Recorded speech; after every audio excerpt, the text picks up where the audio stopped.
This is a panel on growing the conservative movement.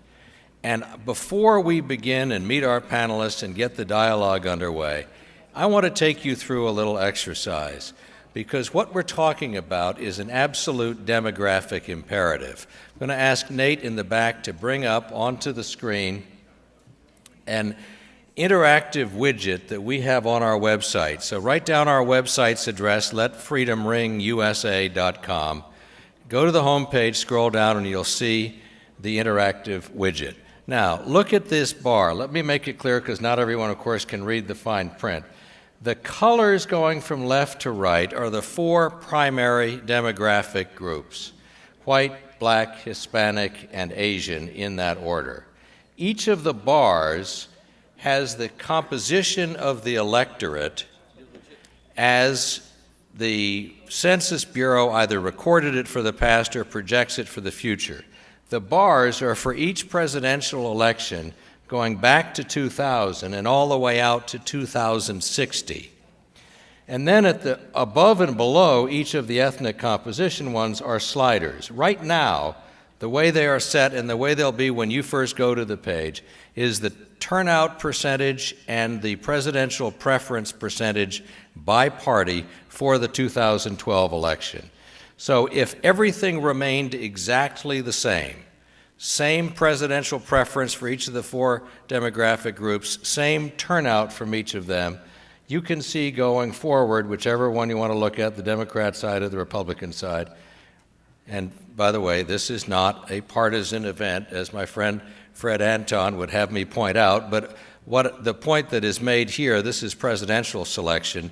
If you think there's any likelihood that there would be a conservative Democrat candidate more conservative than the Republican candidate, then the analysis is flawed. Since that's obviously not the case, looking at it from a partisan view is the only way you can look at an election. And you can see that if everything remained the same, the Republicans would never win another election for president from now until 2060, and in fact, each year it'd be getting worse. So now let's just move these sliders a little bit. Let's take the white turnout rate and bring it up to, say, 60%. Now that doesn't do much, does it? Let's take the black presidential preference. Let's assume that Deneen Borelli is successful in increasing black conservatism, and I salute her for that. She is brilliant, and she's absolutely right. There should not be such a lopsided presidential preference, and in fact, I don't think there will be the next time around. So let's slide that down to, say, 80%. Now look, that would imply the possibility of at least close presidential elections until about 2040, and then it would start to move away from us. So move those sliders wherever you want. The fact is, this exercise, and I encourage you all to do it, this exercise makes clear what I call the demographic imperative. If we don't broaden the conservative base by reaching primarily outside the white ethnic group, and I've just listed the top three just in terms of Census Bureau, then there will never be another Republican president. So it is absolutely essential that we do this. It's also essential that we do it because it's right. But from a pure political standpoint, there is in fact no choice. If we proceed exactly as we are right now, even if we make some adjustments for some of the uniquenesses of the 2012 election, such as the very high presidential preference rate among blacks for President Obama, it's still clear that Republicans are in a demographic challenge, facing a so-called demographic winter. So let's have that as our backdrop. Thanks, Nate. Let's have that as our backdrop for this discussion. We're going to talk about how we grow the conservative movement, not grow the Republican Party, grow the conservative movement. And we have to do it with a combination of ideas and stories.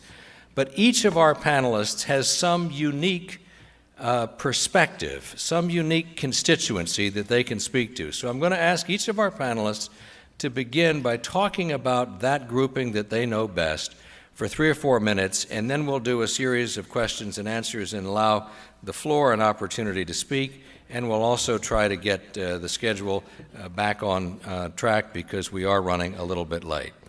I'm going to introduce our panelists all together and then go down the line with them in this order. I'm going to begin with Mike Armstrong. He's the Deputy National Field Director for Campus Programs at the Leadership Institute. Most of you know Leadership Institute is the leading training organization in the conservative movement, headed by Morton Blackwell. They are especially strong on campuses. They have more campus chapters, more vital and vibrant campus chapters than many people realize. It's a source of real hope for the future. Mike managed several political campaigns, including Keith Richardson's. He was the youth director for Sam Rohrer for U.S. Senate. Those of you who applauded Sam earlier, Sam now works for Let Freedom Ring, works for me in running the Pennsylvania Pastors Network. That's a network of biblically faithful pastors who believe that it's appropriate and even necessary to live out their values by expressing how the values connect to public policy. Sam's unable to be here today because of a last-minute emergency that cropped up. He hopes to join us tomorrow. Dr. Tom Borelli is Senior Fellow with FreedomWorks, and he's an authority on energy and also crony capitalism. There was a time when the folks on the left would have argued that those two were somehow synergistic, but we don't have to worry about that. But crony capitalism is actually a term that I would argue, in the interest of growing the conservative movement, we ought to dispense with that term, because crony capitalism isn't about capitalism at all. It's about crony corruption. Anyway, Tom is going to be able to speak about the energy field in particular, because there's an opportunity for us in the Keystone State to broaden the conservative base. Eli Ivankovich is a newly elected state representative. He has a good financial background. He was a financial analyst with U.S. Steel. He's made job creation and economic growth his number one priority. He's a magna cum laude graduate of University of Pittsburgh College of Business Administration, and we're delighted to have him. In lieu of Michael Geer, who is in your program, who was unable to make it at the last minute, we're happy to have Randy Wenger, who operates the C4 organization associated with Pennsylvania Family Institute called the Independence Law Center. He is both a policy and legal expert, and he can talk about the opportunities to grow the base with the faith community, grow the base of conservatism. And finally, Anna Puig. If there's anyone in this room who doesn't know and love Anna Puig, it's probably because it's your first time in this room, because she has been one of the most effective and enthusiastic spokespersons for freedom, for liberty, for Americanism. She is a legal immigrant who is a naturalized American citizen who believes in American exceptionalism, loves this country. Most of us are Americans by chance. She is an American by choice and one of the most effective spokespersons. She's the founder of Kitchen Table Patriots and associated with a number of Tea Party groups all over the state. She's also a graduate of Baylor University. I think that's wonderful. Take someone from Brazil and South America, give them a view of this great free nation, send them to a fine university like Baylor where she sees the integration of faith and public policy. She was appointed by Governor Corbett to his transition team, and she resides in Bucks County with her 4 children. So that's our panel. Let's go down the line and ask each of them to speak about their unique constituency, and we'll start with Mike Armstrong. Mike, what is the current status of conservatism as a philosophy on the college campuses that you serve, and what are the trends in that, and what do you think is necessary in order to grow the conservative movement on college campuses? Thank you, Colin. The current shape of conservative philosophy and conservative thought on college campuses is probably no surprise to many of you, very dire. However, things are looking up. Let's start with confronting a couple facts. First of all, conservatives aren't likely to win young people as a whole for a little while. Maybe in some local races, races where we have dynamic candidates, but as a whole, it's not likely that we are going to outright win young people. And we also know that young people are among the least reliable voters. However, it's still important to court them. And so what I'm here basically to talk about today. A little closer to you. Just pull it in a little bit. All right. There we go. Hear me? All right. That's better. Thank you. So what I'm here to talk a little bit about today is what can we do to take our campuses back. Every day with Leadership Institute, I'm facing students who are facing persecution, they have biased professors, and they're up against a lot of issues on their campus. So conservatives need to really reach out to these folks. And here are 7 ways that we can do it. First of all, half the battle is just showing up. Half the battle is just showing up. They're not going to necessarily come out to you. So if you're running a local party, if you're running a Tea Party organization, whatever your part is in the movement, we need to be finding a way to reach out to these people and showing up to them, going to their campuses, reaching out to them, and showing them that we're here to back them up, because conservatives feel very lonely on campuses. The second is to direct your message in their direction. Focus on youth issues. We should be focusing on issues that are going to inspire them and apply to them. When we talk about taxing and spending, why don't we talk about tuition? When we're talking about wasteful government spending, why don't we talk about waste at the college level, the fact that colleges and universities are wasting thousands of dollars. One point that I would make is probably a frightening one, and one that I'm afraid to make, but don't be afraid, don't use religion, or be careful to use religion to justify your politics. Now, I, as a Christian, and many of you know, it is good enough to say that because God says so, it is. But young people have been indoctrinated, and we know that. And so to win them over, we have to take a different approach. We can win them over to the religious arguments by reaching them with scientific arguments. So that's a very important way to message things to them. Just remember that young people stick to their values and they stick to their principles. Youth are idealistic. They don't want wishy-washy conservatives. Many of you might have volunteered for Barry Goldwater in '64 or Ronald Reagan in 1980 and 1984. You remember what it was like to be excited about a candidate. Don't forget that they want to have a candidate who's a strong conservative as well. 4, create a coalition between conservatives and libertarians. It's no secret that many young conservatives lean more and more libertarian. That's not something necessarily to be afraid of. It's something we can work with. Obviously, a lot of Ron Paul's success has been due to his libertarian values and the fact that he's not wishy-washy. We know where he stands. Young libertarians are motivated by that type of candidate. Now think of Ted Cruz. I don't think anyone here would question Ted Cruz's conservative credentials. He went to young libertarians and he said, here's where I agree with you. And they turned out huge for him. And they were part of his donor base, his volunteer base. They were part of his core team and they helped him win. 5, don't assume that you know what's cool. Every time I do one of these panels or watch a panel, I see the person who's representing the youth vote say, oh, we just have to be cool. Let's do rock concerts and expensive parties and bring out the alcohol. I call that the booze bus strategy. Put everyone on a bus and take them to a party. It doesn't work. All right, so don't assume that you know what's cool. Let young people do that for themselves. Typically, they're gonna see it as demeaning. Number 6, quit relying on old media. Let's be honest, young people are not reading the newspaper. They're barely watching Fox News. Where they're getting their news is Facebook and Twitter. So it's time to update, use those technologies, and find a young person to run them. That's gonna be the best way to reach young people is through those social media. And finally, my last point, give young voters a little bit of responsibility. My boss, Morton Blackwell, has always said, give them a title and get them involved. If you give young people a responsibility, a title, a place in the movement, maybe a place in your local party or a place in your Tea Party, if you give them some responsibility, they'll want to be involved. I'll have to say I'm very thankful to conservatives in Clarion County, Pennsylvania, where I went to school. Folks like Donna Oberlander, she's a representative in the House.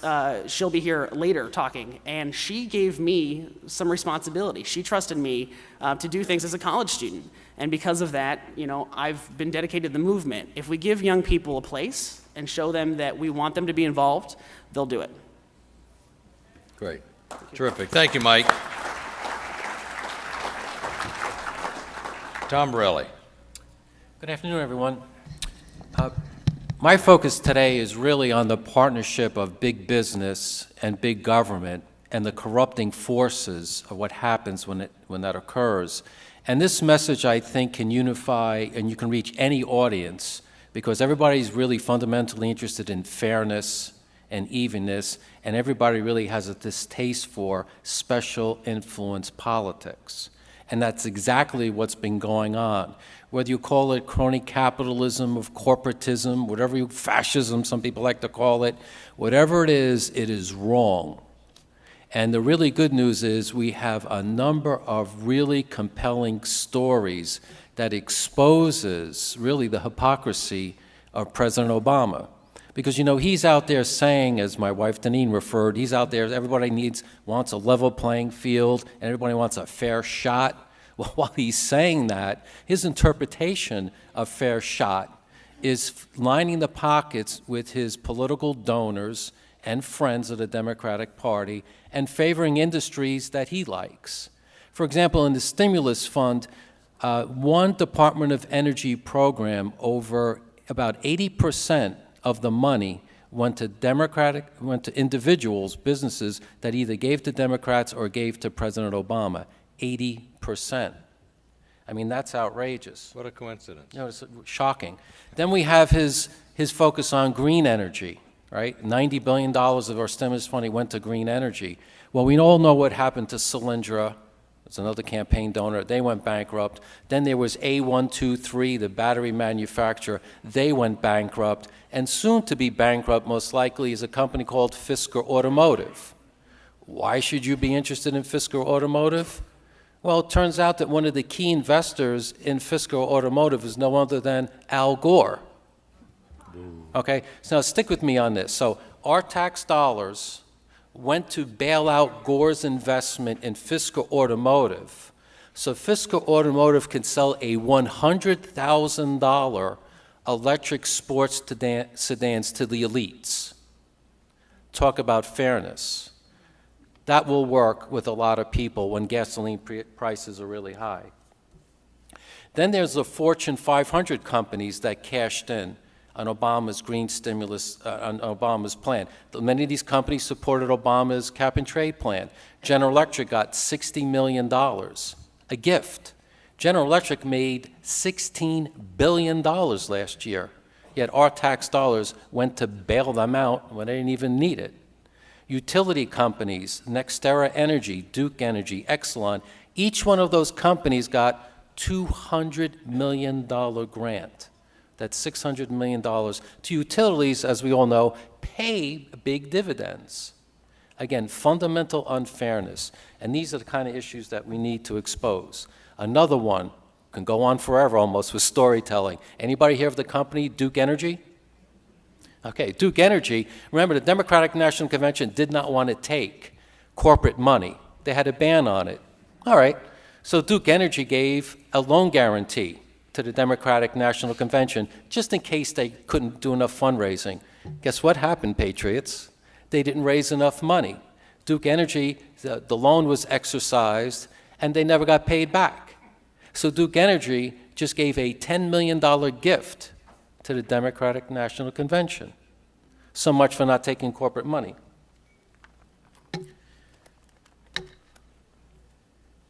Here's the last one. And you know, finally, you remember all the complaining about, worrying about the fiscal cliff? Well, it turns out our good friends at General Electric got some loopholes that the president always likes to make fun of in the fiscal cliff. They got an extension of the wind production tax credits, and they, along with Goldman Sachs and Morgan Stanley, they had a loophole put in called financial transactions. What that does, it allows the money from financial transactions in international lands stay there so it doesn't come back and get taxed. That's how GE avoided paying taxes one year. So all again, this is really fundamental unfairness. There's story after story. I don't care if you're Republican, I don't care if you're a Democrat. This is an issue that's right or wrong. And using these messages to show that big government fails we the people is a very compelling story. Thank you for your time and your attention.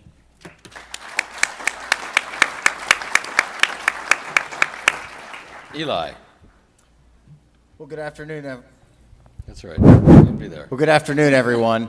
I'm Eli Ivankovich. For many of you, this is probably the first time you've seen me or heard of me. I'm a 28-month veteran in the Pennsylvania House of Representatives. I represent parts of Westmoreland and Armstrong counties. Before I begin my comments, I wanted to thank Loman Henry for his organization here, and I want to thank all the prior speakers, and I want to thank you for being here. There's a saying that I'm very fond of that is that good policy starts with good people getting involved, and I think that this group embodies that.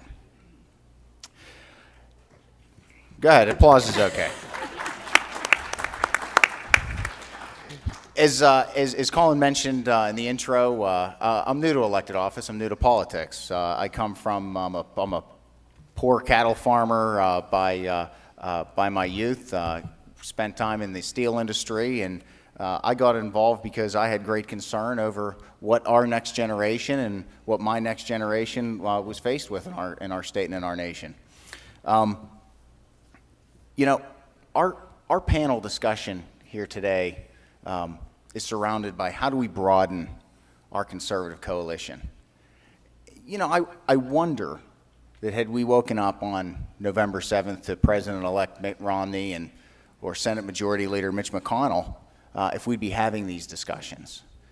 Part of me is thankful that we are having these discussions because I think it's necessary. As Colin pointed out at the beginning, there is a demographic shift here in the United States and here in Pennsylvania. And my message today for how we broaden our coalition is a message of leadership. Leadership starts with a vision, and it ends with attaining that vision. My vision for Pennsylvania, my vision is a better Pennsylvania. It's one that provides better opportunities for everybody. And that is a message, and that is a leadership tagline that every Pennsylvanian can agree with. And the only way that we get there, is if we engage all Pennsylvanians, men and women, young and old, inner city and the country. We need to engage all walks of life. Why? Because we need to define ourselves as conservatives. Too many people don't know what a conservative is. They know what our enemies define us as. But we need to do a better job of defining ourselves. We need to be better messengers. We need to have an unapologetic attitude and a willingness to tell people who we are, what we're trying to do, and why we're trying to do it. That's why I was able to get elected in 2010. I represent a district that's never been represented by a Republican ever. It's 34% Republican by registration. I took 60% of the vote in 2010. I took 68% of the vote in 2012. I did it by doing just that. I told people who I was, what I was doing, and why I was doing it. And I think that if we take that attitude across the entire state to every neighborhood, I think that's how we broaden our coalition. And I look forward to the panel discussion. Thank you.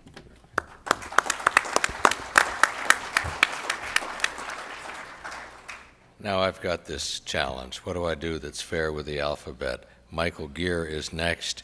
Randy Wenger is standing in for him. Randy, go ahead and pinch hit for Michael and tell us in particular the opportunities you think that might exist within the faith community to broaden the base of conservatism.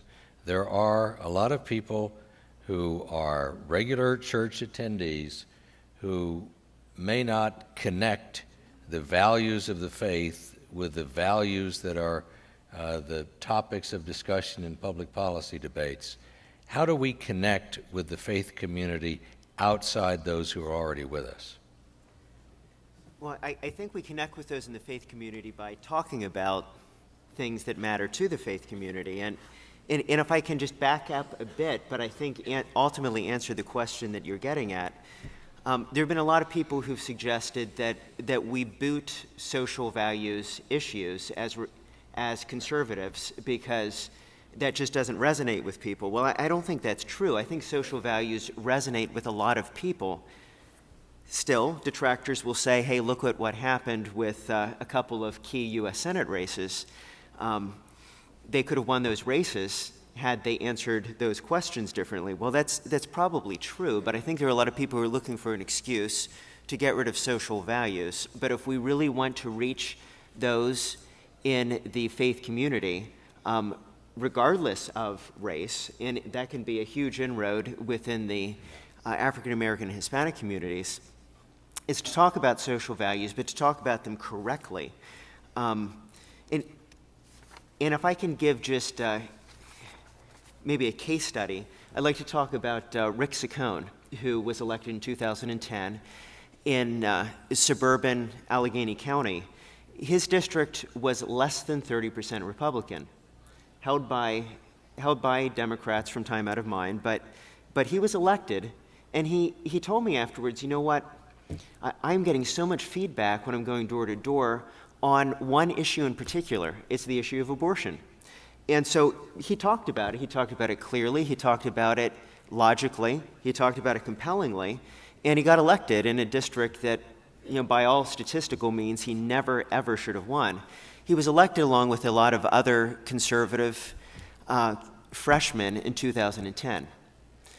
And you could just say, well, great year for conservatives in 2010. So what? Well, let me tell you what happened in last legislative session.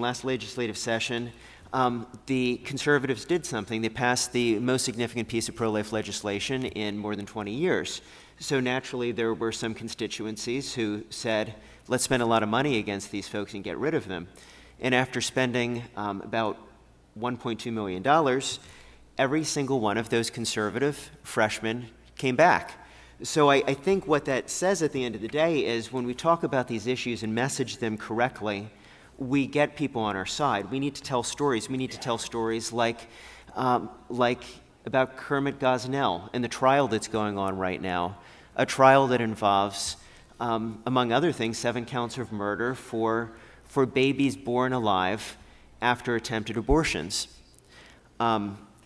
These are the kinds of stories that help us to understand more clearly what some of these debates are about by putting real life images in our minds.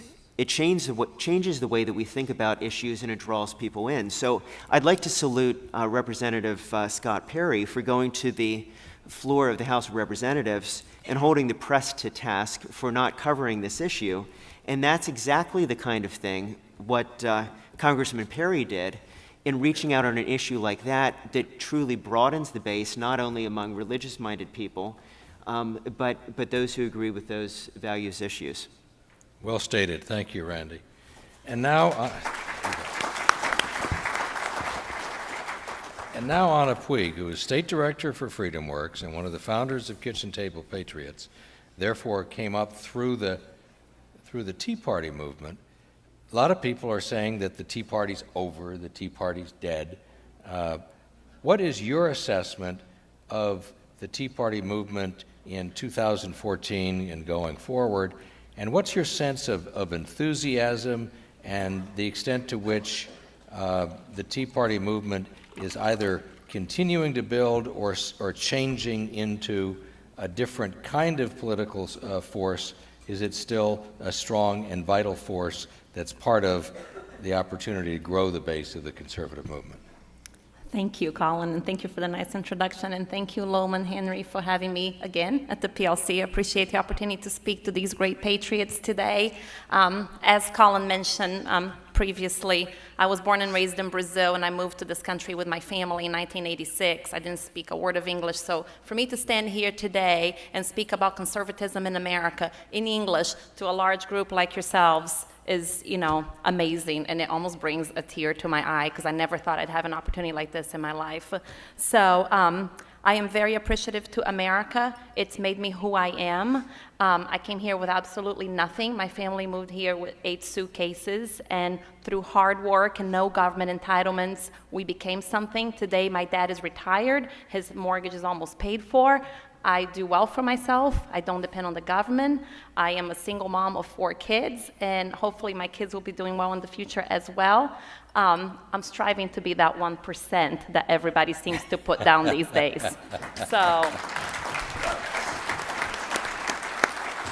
but to answer your question, The Tea Party movement is alive and kicking, and I think living proof of that is the turnout that we have today. So many of you I recognize and I've worked with in the past, and I know that you continue to be engaged, and I know that you're even more inspired after the loss that we suffered in November to continue to make a difference. I know from personal experience that this phone here continues to ring off the hook. The Kitchen Table Patriots website continues to, grow in support, and same with FreedomWorks. And FreedomWorks, when I started the job in 2010, we had 45,000 members in Pennsylvania. Today we have 93,000 members in Pennsylvania.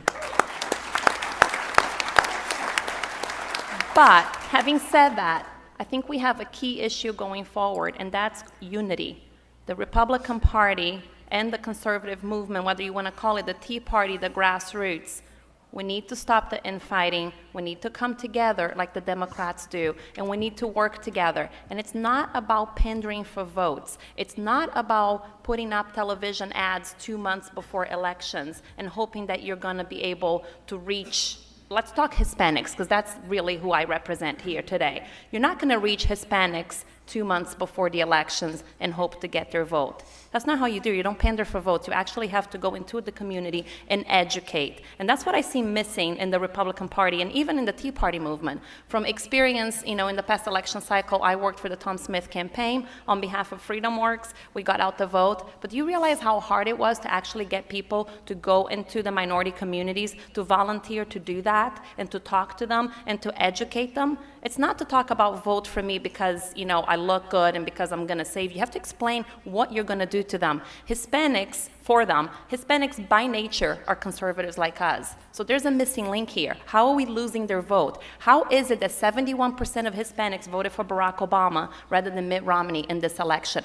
How is it that the polling went down from 32% for John McCain to 27% for Mitt Romney? Hispanics believe in God, they believe in country, they believe in family. The problem is education. It's time that conservatives, whether they are Republicans or grassroots, roll up their sleeves and go into the communities and educate. Let's explain to Hispanics why is it that so many of them lost their homes during the housing crisis. Let's explain to them how 7 million Americans are going to lose their health care coverage because of Obamacare. Let's talk to them about cap and trade and explain what cap and trade will do to them. Are we going to be able to afford groceries? Are we going to be able to put gas in our cars? So that, to me, is the missing link, and the future of the conservative movement lies in us being able to roll up our sleeves and do the hard work, which is to walk the pavement 365 days a year, not 2 months prior to an election.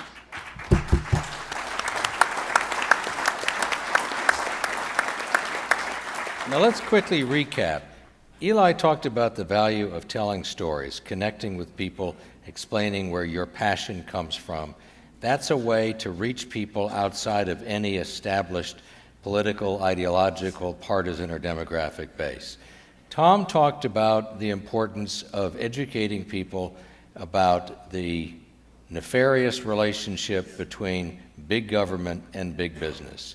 This notion that all conservatives should always be pro-business, sort of without exception, is actually one that we need to re-examine, because the sad truth is that big government and big business are natural allies.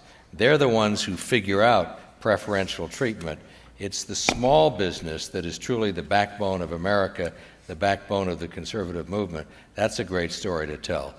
Anna made a very powerful point. If we want to reach particularly the Hispanic community, but it's absolutely the same thing with the black community and the Asian community, we must go out there and be there. Last week, Senator Rand Paul went to Howard University, where a lot of people thought it was a foolish venture, and in fact he was well received, but he was courageous, he was passionate. And there were students on that Howard University campus who saw him, who came away with a different sense of him and the values he believes in than they've ever had before, and it's only because he made the step to go out and reach them. The same thing with that Deneen made with reaching the black community. We've absolutely got to be there. We've got to show up. Mike talked about the importance of engaging college students in a way that they find relevant.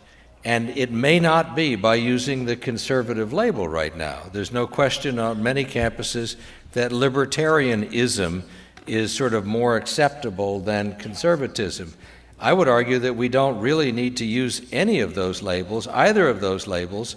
If we were to talk to Ronald Reagan about growing the conservative movement, and nobody in the last half century has done the job better, he did it not by talking about conservatism. He talked about American values, which we all know are conservative values, but that's not the label you put on them. If you want to grow your base, don't use a term that people might have difficulty with. Reach deeper than that. Reach down to the level where people really feel about issues, and then you can find common ground and broaden your base by talking about American values, because I think all of us know that fundamental American values are fundamentally conservative. So we can talk about the framers, the founders, the Constitution, freedom, liberty, those themes, and they will all lead in our direction. We don't need to beat the drum for conservatism in particular. And Randy made the point that social values are absolutely essential and also one of the main ways of reaching some of the other groups, such as Hispanics and African Americans, because that's where some of those values are shared. So we have to attempt to build those bridges on the basis of shared values, not on the basis of a party label or an ideological label. So all 5 of these panelists have, in a sense, said supportive things that are in full harmony and yet rather different than the status quo in the grassroots right now. There aren't people out there doing that. So with that as a summary, let me take a couple of questions. Do we have a roving mic? I actually have a point I'd like to make. All right. All right. Loman, I'm a little concerned about our time. This was to be over at 3:15. Do we have time to do a couple of... we have a couple of quick issue cards then? Then the cards are on your table. So use a card, jot down a question, and please address it only to one person. It's perfectly possible for every one of these to answer virtually any of the questions, but in order to make it quick, we need to do one. Very well, thank you. I see it fine. I didn't think I had that much time. I do appreciate it. Now, this one is not yet addressed to somebody, so I'll read it and then I'll sign it to someone. Oh, this is for Anna. Yes, I see it. Liberals and the press have made Tea Party a pejorative term. Should the grassroots rebrand themselves to attract more members? Talk about harmony. I don't think it's about branding. I think it's about Right. hard work. If we rebrand ourselves, they will continue to attack us. Guess why? Because we're effective. So let's not waste time. Let's just continue to work. Let's do what we need to do, which is get in front of the people and sell our ideas to them, educate them. This is a call to education. Great. Do I have another question? I actually have a point I'd like to make. Go ahead. There's something I'd like to touch, and it's the big elephant in the room, but I also think it will be very definitive as to the future of the Republican Party and the conservative movement in general, and that's immigration. And I speak here as a legal citizen who immigrated to this country through a lot of hard work. Americans don't understand, unfortunately for you, because most of you have been blessed to be born in this country and into citizenship. Americans do not understand how difficult the process is and how expensive the process is to become a citizen. Therefore, with our open borders, we see so many people from all over the world immigrating, and who can blame them? This is the greatest country in the world, so everybody wants to come over here and have a chance at the American dream. While I disagree with Marco Rubio on the bill that he's trying to push, because I don't believe in a path to citizenship, because there are those of us who come here legally and stand in line and go to immigration lines at 3 o'clock in the morning to become a U.S. citizen. But I do believe that there are 12 to 20 million people who we have allowed to get into this country because we have not taken, we as in Democrats and Republicans, the proper precautions to secure our borders. And we are not going to be able to deport these people. So we need to find a way to legalize them, path to legalization rather than a path to citizenship, so that they will start contributing into our system by paying taxes. We'll be a much more productive country that way. And perhaps we will win the hearts and minds of these folks as well. But until we address that, it's a lost cause. Sorry to go on for so long, but this is, near and dear to my heart. Would you agree with this very simple and broad-based formulation that we should, as a national policy, make legal immigration easier and illegal immigration harder? Absolutely. We need to reinvent the legal immigration system because the quotas are ridiculous. There are lines and lines of people trying to get in here the legal way, and unfortunately, they're not able to do it. So their hands are forced to come through, the borders of Canada and Mexico, or however way they do it. So yeah, we need to look at the quotas first of all and make the process a little bit more palatable so that we can, reinforce legal immigration rather than encourage illegal immigration, which is indirectly what we're doing. That's right. Thank you. This is for Tom Borelli. How best can individuals combat crony capitalism? Well, there's actually a few ways. One, if you're a shareholder, you always can, use your shares, go to a shareholder meeting. Deneen Borelli and I have done that for a number of years. You're a consumer. You can get on those 1-800 hotlines and say, Comcast, I happen to have your cable, you're my cable provider, but I'm really upset with Melissa Perry's statement that she owns our kids, so I'm thinking about switching to Verizon or to a competitor. I mean, good old feedback and using the free market our way can go a long way. Again, it's a competitive marketplace. These companies have billions and billions of dollars in their brands.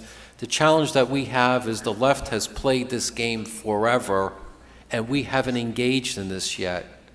But I'm really happy with my new home at FreedomWorks is that we're going to dive in deep. We're taking names and we're going to take action against these companies, and I really hope you'll be there with us. And if you do that, if you take an action such as switching cable carriers for the reason that Tom identified, make sure you contact their corporate comment line and leave a message to that effect. Don't just make the switch, make the point as well. Actually, one quick point. They do spend a lot of money on social media, on Facebook and Twitter. You use that, you get a lot of feedback as well. Yeah, absolutely. In fact, when you make that particular point, you get a lot of positive feedback. For Randy Wenger, would a film showing abortions be effective in convincing voters that there is, in fact, a victim? Or, let me just add to the question, or would more coverage of the Gosnell trial, in effect, have the same positive impact? Well, yeah, I think it's important for people to be engaging with what's going on around us. So, for instance, the film that you can find at 3801lancaster.com is a good way to learn what was going on at the Gosnell Clinic. But tuning in as well to the news, I think has been not only informative to the people reading the news, but informative to a lot of correspondents who were sitting there with a presupposition as to what abortion was. And sitting through that and hearing Gosnell's attorney explain how this is really a rough procedure, and you go in with a forceps and you end up with body parts, it suddenly puts images in people's minds so that the issue is viewed differently as there's more coverage, and as conservatives are taking efforts to address problems like this.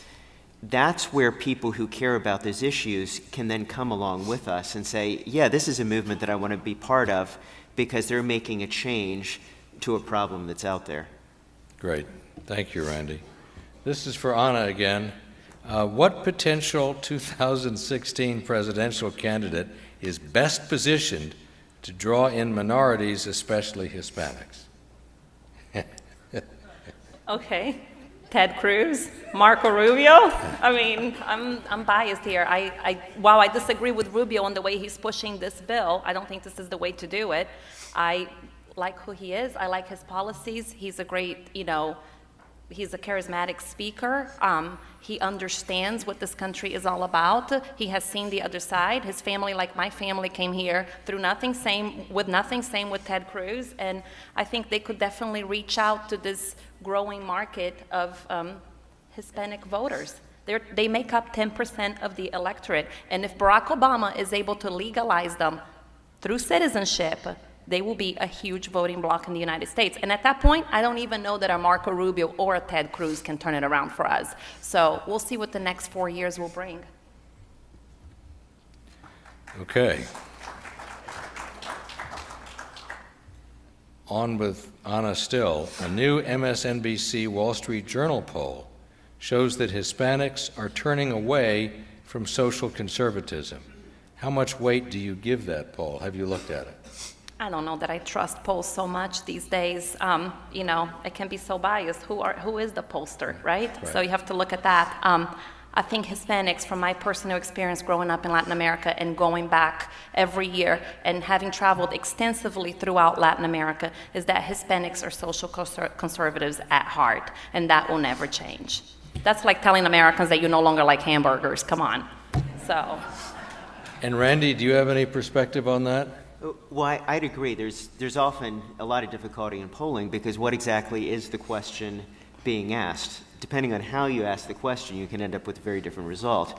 So I think just going back to the basics, like Anna suggested, when you get to know the community, when you get to build into a community, when you get to connect the dots and say, yes, traditionally you voted for Democrats, traditionally you voted for liberals, but let's think about who you are and what you stand for, and maybe it's time to switch over to candidates that actually agree with you. I don't think we ditch issues or change who we are. I think we speak about them clearly, and that's where we draw people in. Colin, Would you? Yes. No, when you're done. I would posit for you that if you can connect with people on the basis of values, you have a stronger, deeper, more enduring connection than if you connect on the basis of mere self-interest. Well, that's But that if all you talk about is economic self-interest, then you in effect give away the opportunity to connect on values. Well, I think we need to talk about everything in terms of values, including the economics. And I think that's something that Republicans did not do very well during the last election. I mean, for those of us sitting in this room, when we're talking about the nuts and bolts of numbers, it resonates. But I don't think, without telling stories, without telling about the fairness of economics, that you make those inroads, because it doesn't connect as deeply, it doesn't connect to the heart like values does. So I think even the economic issue, along with the other traditional social values, you need to go deep into the heart. That's what affects people's voting patterns more than anything else. I want to go back and make a quick point about the 2016 election, something that I should have mentioned and forgot to mention. It's not really who I want for president. In the Republican Party, the way things work usually is who the Republican Party wants for president, who is next in line. We've seen this with the Bushes, we've seen this with McCain, we saw this with Mitt Romney. And I think it's time the Republican Party takes a page from the left, from the Democratic Party, and starts to embrace folks who are willing to take leadership and become a part of the party. If I ran for office today, if I tried to run for office today, I guarantee you the Republican Party would try to shun me. So I think it's about embracing new people and people from all walks of life. That's what the Democrats do right and we do wrong. I am a registered Republican, by the way. But party organizations are inherently about self-preservation. They're not really about outreach. It's only outreach as a way of expanding power. And it doesn't derive from passion or from conviction or from concepts of liberty. It's all about preservation and expansion of power. Right. So to expect anything more from a party organization is really to be naive, isn't it? I guess I am naive. I set up Eli with that question. So if you're willing to respond, I welcome it. You know, if political preservation is on the minds of the Republican Party, I would offer that the right thing to do is to get out there, to broaden the coalition, to listen to new leaders, to be actively engaged in new communities. And I think that is the reawakening of conservatism and conservative Republicans. You know, we've been a little bit asleep at the switch. If I can just ask the audience real quick, who said the most frightening words in the English language are, "I'm from the government, I'm here to help"? Very good. When did it get flipped that if we're not here from the government, you're on your own? They flipped it on us. It's a classic case of we have allowed the other side to define our issue, to define the argument, then we argue on their terms. We need to be better at defining the argument, being re-engaged, and going out there ahead of the curve. And I think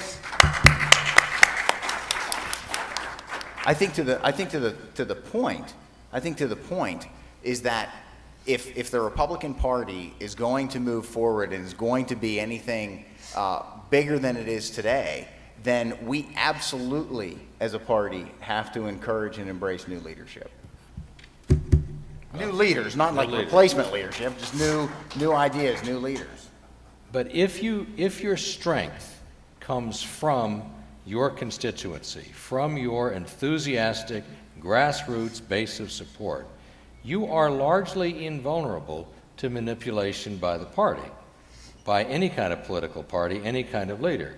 If your strength really comes from the voters, if your strength is partially or largely derived from the process by which the party has allowed you to move through the chairs and achieve this level that you're now holding, then you are beholden to the party more than you are to your constituents, and it's no surprise that you will be, in effect, the puppet of leadership. Is that a safe statement in the State House as you've seen it? No. No? No, it's not. Not in the State House that I serve in. You know, there are certainly people that have been involved in the process and have become the process. But if you look at our organization, if you look at the Pennsylvania House of Representatives, there is some 60-80% turnover in the last 8 to 10 years. There are new young leaders like Representative Mike Regan. If anyone hasn't had an opportunity to meet him, Mike's in the back. There were 21 new Republican freshmen last session. There are, I think, 8 new Republicans this session.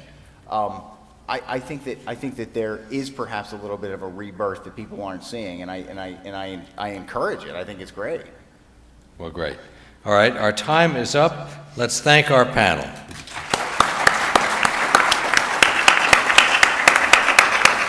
And I hope we all go away from this panel with a new sense of optimism that ethnically and generationally and from all different standpoints that there's an opportunity to really connect and make conservatism the predominant political philosophy that is associated with Americanism. Thank you all.